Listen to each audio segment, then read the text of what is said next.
ನಾನಂತೂ ಇದೇ first time ಕುರಿ ಮೆದುಳನ್ನ ತಿಂದಿದ್ದು. ಯಾರಾದರೂ ತಿಂದಿದ್ರೆ ಕಮೆಂಟ್ ಮಾಡಿ. ಹಾಯ್ ಎಲ್ರಿಗೂ ನಮಸ್ಕಾರ. ಫಸ್ಟ್ ಟೈಮ್ ನೋಡ್ತಿರೋರು ನನ್ನ ಪೇಜ್ನ ಫಾಲೋ ಮಾಡಿ, ಹಾಗೆ ವಿಡಿಯೋ ಇಷ್ಟ ಆದರೆ ತಪ್ಪದೆ ಲೈಕ್ ಮಾಡಿ.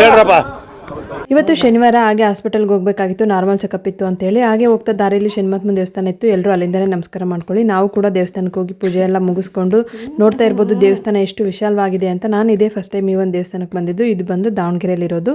ನೆಕ್ಸ್ಟ್ ಹಾಸ್ಪಿಟಲ್ಗೆ ಹೋಗಿ ಎಲ್ಲ ಚೆಕಪ್ ಮುಗಿಸ್ಕೊಂಡು ಮನೆಗೆ ಬಂದ್ವಿ. ಮನೆಗೆ ಬಂದಮೇಲೆ ನನಗೆ ಮೆಣಸಿನ್ಕಾಯಿ ತಿನ್ನಬೇಕು ಅನ್ನಿಸ್ತಾ ಇತ್ತು. ಅದು ನಮ್ಮ ಅಪ್ಪನ ಕೈಲೇ ತಿನ್ಬೇಕಂತ ಅನ್ನಿಸ್ತಾ ಇತ್ತು. ಬರೀ ಯಾಕಂತ ಹೇಳಿದ್ರೆ ನಾನು ಮಾಡ್ಬೇಕಾಗುತ್ತಲ್ಲ ಅಂತ. ನೆಕ್ಸ್ಟ್ ನಂಗೆ ಇನ್ನೊಂದು ಆಫರ್ ಇತ್ತು. ಏನಂತ ಹೇಳಿದ್ರೆ ನಮ್ಮಮ್ಮ ನಂಗೆ ಗೊತ್ತಿಲ್ದಂಗೆ ಶಂಕರ್ ಪಳ್ಳೆ ಮಾಡ್ತಾ ಇದ್ರು. ನೋಡಿ, ಈ ರೀತಿ ಚಪಾತಿ ಇಡ್ತಾರ, ಮೈದಾ ಹಿಟ್ಟನ್ನ ಕಲಸಿ ಉಂಡೆ ಮಾಡಿ ಅದನ್ನ ಈ ರೀತಿ ಉದ್ದಿ ಯಾವ ಶೇಪಿಗೆ ಬೇಕೋ ಆ ಶೇಪಿಗೆ ಕಟ್ ಮಾಡಿರೋದನ್ನೆಲ್ಲ ನಾನು ಹಿಂಗೋಗಿ ಬರೋದ್ರೊಳಗಡೆ ಆಲ್ರೆಡಿ ಎಣ್ಣೆ ಕಾಯಕ್ಕಿಟ್ಟು ಎಣ್ಣೆ ನಾನು ಬರೋ ಅಷ್ಟರಲ್ಲಿ ನಮ್ಮಮ್ಮ ಇಷ್ಟೊಂದು ಫ್ರೈ ಮಾಡಿದ್ರು. ನನಗೆ ನೋಡಿ ಶಾಕ್ ಆಯಿತು. ನಾನು ಹಿಂಗೋಗಿ ಬರೋದ್ರಲ್ಲಿ ಇಷ್ಟೊಂದ ಅಂತ ಮಾಡಿದಿರಲ್ಲ ಅಂತ ಹೇಳ್ಬಿಟ್ಟು ಸುಮ್ಮನೆ ವೇಸ್ಟ್ ಮಾಡಬಾರ್ದು ಅಂತ ನಾನು ತಿನ್ನಕ್ಕೆ ಸ್ಟಾರ್ಟ್ ಮಾಡಿದೆ. ಅದಾದಮೇಲೆ ಹೊಟ್ಟೆ ಹಶು ಆಗ್ತಾಯಿತ್ತು ಅಂತ ಊಟಕ್ಕೆ ಕೂತ್ಕೊಂಡೆ. ಊಟಕ್ಕೆ ಅನ್ನ ಮತ್ತು ಸೊಪ್ಪಿನ ಸಾಂಬಾರು ಜೊತೆ 2 ಮೊಟ್ಟೆ ಕೊಟ್ಟರು. ಅದೇ ರೀತಿ ಮಾಡಿ ಶಂಕರ್ ಪಳ್ಳೆ ಕೊಟ್ಟರು. ಈಗ ಬನ್ನಿರಿ ಮ್ಯಾಟ್ರಿಗೆ ಬರೋಣ. ಇವಾಗ ನಾನು ಕುರಿ ಮೆದುಳನ್ನ ಫ್ರೈ ಮಾಡಬೇಕಂತ ಅಂದ್ಕೊಂಡಿದ್ದೀನಿ. ಇದು ಬಂದು ಭಾನುವಾರ. ಸ್ವಲ್ಪ ಎಣ್ಣೆ ಕಾಯಕ್ಕಿಟ್ಟು ಎಣ್ಣೆ ಕಾದ್ಮೇಲೆ ಈರುಳ್ಳಿ ಹಾಕಿ ಅದ್ರ ಜೊತೆ ಸ್ವಲ್ಪ ಟೊಮೊಟೊ ಹಾಕಿ ಚೆನ್ನಾಗಿ ಈ ರೀತಿ ಮಿಕ್ಸ್ ಮಾಡಬೇಕು.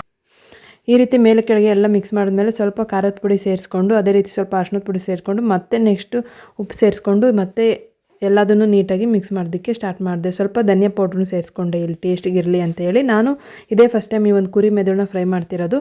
ಇಷ್ಟೆಲ್ಲ ಒಂದು ಗ್ರೇವಿ ಥರ ಆದಮೇಲೆ ಅದಕ್ಕೆ ಇವಾಗ ಕುರಿ ಮೆದುಳನ್ನ ಹಾಕಿ ಮೇಲೆ ಕೆಳಗೆ ಸ್ವಲ್ಪ ಫ್ರೈ ಮಾಡೋಣ ಅಂತೇಳಿ ಮಸಾಲೆ ಎಲ್ಲ ಸೇರಿಸ್ತಾ ಇದ್ದೀನಿ.